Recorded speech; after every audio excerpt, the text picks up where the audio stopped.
अध्यात्म निरूपण the spiritual talk या मालिकेमध्ये आपल्या सर्वांचं मनापासून स्वागत करतो.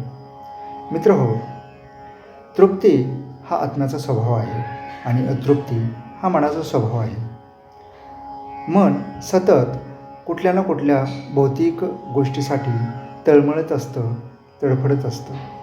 मनाला कितीही भौतिक सुख मिळालं, भौतिक सुविधा मिळाल्या तरी ते सतत अतृप्तच असतं. किंबहुना दुसऱ्याच्या सुखाप्रती ते ईर्ष्या करायला लागतं. ज्या गोष्टी दुसऱ्यांकडे आहेत त्याच्याप्रती मन आसक्त होतं आणि ज्या गोष्टी आपल्याकडे नाहीत त्याप्रती मन सतत अतृप्त राहतं. त्याचबरोबर तृप्ती आणि अतृप्ती ह्याच्या पाठीमागं काम करणारी शरीरामधील काही यंत्रणा म्हणजे शरीरामध्ये आपल्या मेंदूमध्ये वेगवेगळ्या प्रकारचे हॅपीनेस हॉर्मोन्स, आनंदाची संप्रेरकं स्त्रवत असतात.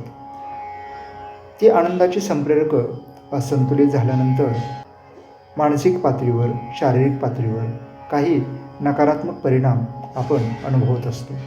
मानसिक पातळीवर तणाव, नैराश्य, चिंता ह्या सगळ्या गोष्टी वाढायला लागतात.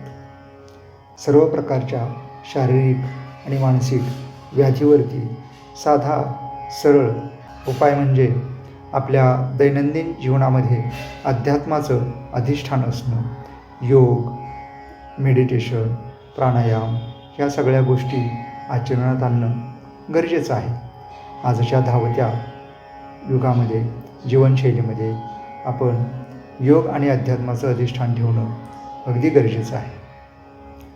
मग अशा पद्धतीनं ज्यावेळी आपण चांगली पुस्तकं वाचतो, अध्यात्माचं अधिष्ठान ठेवतो, आध्यात्मिक सराव करतो, साधना करतो, त्यावेळी आपलं मन हळूहळू समाधानाच्या अवस्थेमध्ये स्थित व्हायला लागतं.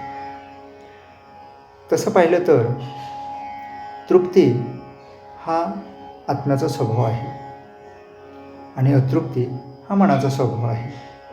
मनाला कितीही भौतिक गोष्टी मिळाल्या तरी त्या कमीच असतात. मन सतत आपल्याकडे जे नाही त्या गोष्टींच्या मागं मृगतृष्णेप्रमाणे धावत असतं आणि ज्या गोष्टी आपल्याकडे आहेत त्याच्याविषयी ते कधीच संतुष्ट नसतं. तर ही संतुष्टी जी आहे, तृप्ती जी आहे ती आत्म्याची अभिव्यक्ती आहे, तो आत्म्याचा स्वभाव आहे आणि अतृप्ती हा मनाचा स्वभाव आहे. तर मनाच्या स्वभावावरती विजय कसा मिळवायचा? तर आपल्या मेंदूमध्ये सर्वसाधारणपणे एक मुख्य दोन प्रकारचे हॅपीनेस हॉर्मोन्स म्हणजे सिरोटोनिन आणि डोपामाइन हे स्त्रवत असतात.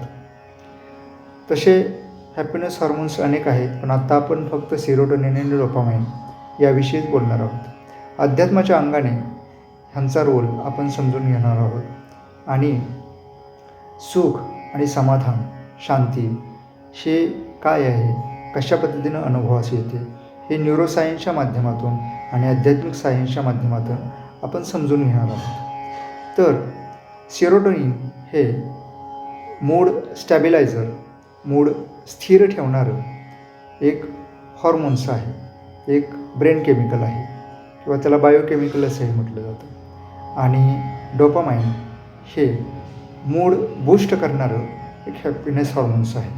म्हणजे ज्यावेळी मानसिक थकवा जाणवतो त्यावेळी आपण चहा घेतो, कॉफी घेतो किंवा जे काही व्यसनं करतात लोक, त्या सगळ्या व्यसनांच्या पाठीमागं डोपामाइन काम करत असतं. सगळी जी व्यसनं आहेत, रिफ्रेशमेंटसाठी आपण जे काही घेतो, बाहेरून इनटेक करतो, चहा, कॉफी किंवा काही लोक वाईन घेतात किंवा सिगारेट ओढतात, ह्या सगळ्या प्रकारामध्ये ही सगळी जी बाह्य साधनं आहेत, जे काही आपण कंजम्पशन करतो ते डोपामाइनला ट्रिगर करतं आणि डोपामाइन सिक्रेट झाल्यामुळं आपल्या मेंदूमध्ये आनंदाची अनुभूती होते आणि रिफ्रेश वाटतं. तसंच लहान मुलं ज्या पद्धतीनं कार्टून बघतात किंवा मोबाईलप्रती ॲडिक्टेड होतात त्याच्या पाठीमागं हे डोपामाइनच काम करतं. तसंच तर सिरोटोनिन हे काय आहे? सिरोटोनिन हे मूड स्टेबल ठेवणारं हॉर्मोन्स आहे. ज्यावेळी तुम्ही काही चांगले छंद जोपासता, काही एखाद्याला मदत करता किंवा आपल्या भावना एखाद्या मित्राजवळ मोकळ्या करता, मन मोकळं करता, आपल्या चांगल्या गोष्टी शेअर करता किंवा काही छोटं मोठं सामाजिक कार्य करता, त्यावेळी आपल्या मेंदूमध्ये सिरोटोनिन नावाचं हॉर्मोन्स सिक्रेट होत असतं आणि ते आपल्याला समाधानाची अनुभूती देतं, मूड स्टेबल ठेवण्याचं काम करतं. तर अशा पद्धतीनं समाधानाच्या पाठीमागं सिरोटोनिन काम करतं आणि बाह्य गोष्टीपासून मिळणारा जो काही क्षणिक आनंद आहे त्याच्या पाठीमागं डोपामाइन काम करतं. पण डोपामाइन हे ॲडिक्टेड आहे, पण सिरोटोनिन हे ॲडिक्टेड नाही. हा ह्याच्यातला मेन फरक आहे. आध्यात्मिक साधनेद्वारे, योग साधनेद्वारे, मेडिटेशन, प्राणायाम किंवा छोटे मोठे आपण जे छंद जोपासतो, चांगले छंद जोपासतो, त्याद्वारे सिरोटोनिनची लेवल हळूहळू वाढत जाते आणि आपलं मन समाधानाच्या अवस्थेमध्ये स्थित होतं. आणि मन जिथं समाधानी राहायला शिकतं, तो एक अभ्यास आहे. मनाला समाधानी ठेवण्याचा जसजसा आपण अभ्यास करत जातो तसं बाहेरून डोपामाइन सिक्रेट करण्यासाठी आपण बाहेरून जे काही कंजम्पशन करतो त्याची जी काही लत आहे ती हळूहळू कमी व्हायला लागते आणि मग बाह्य गोष्टींच्या शिवाय आपण आपलं मन समाधानी ठेवायला शिकतो किंवा त्या समाधानाच्या अवस्थेमध्ये आपण स्थित होतो.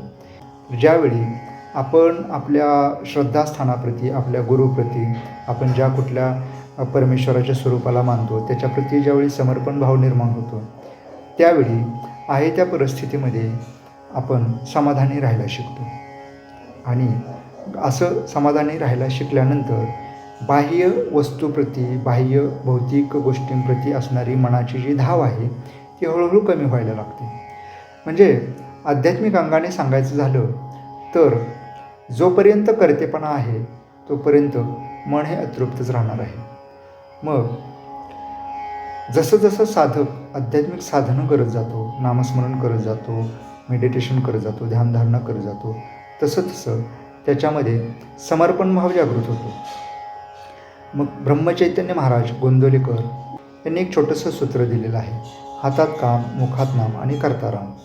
देहाने प्रापंचिक काम करत असताना आतमध्ये मनानं परमेश्वराच्या अस्तित्वाची जाणीव जागृत ठेवणं, त्याचं अनुसंधान ठेवणं आणि ते ठेवता आतमध्ये समर्पण भाव जागृत करणं ही खरी साधना आहे. आणि ज्यावेळी समर्पण भाव जागृत होतो त्यावेळी आहे त्या परिस्थितीमध्ये तो साधक समाधानी राहायला शिकतो. मग समाधानी राहणं, समाधानाच्या अवस्थेमध्ये स्थित होणं ही खरी आत्मतत्वाची, आत्म्याची अभिव्यक्ती आहे. आणि अशी ज्यावेळी आत्म्याची अभिव्यक्ती होते, म्हणजे थोडक्यात पतंजली योगसूत्रांच्या भाषेत सांगायचं झालं तर ज्यावेळी साधक चित्तवृत्तींच्या वरती संयम प्राप्त करतो आणि समर्पण भाव जागृत करतो त्यावेळी तो स्वस्वरूपामध्ये स्थिर होतो. समाधान हीच आत्म्याची अभिव्यक्ती आहे. आणि मग मन हळूहळू उन्मन व्हायला लागतं आणि ही उन्मनी अवस्था साधते तेव्हा प्रपंचात राहून सहज समाधीची अवस्था हळूहळू साध्य व्हायला लागते. आज आपण इथंच थांबूया. सगळ्यांना मनापासून धन्यवाद.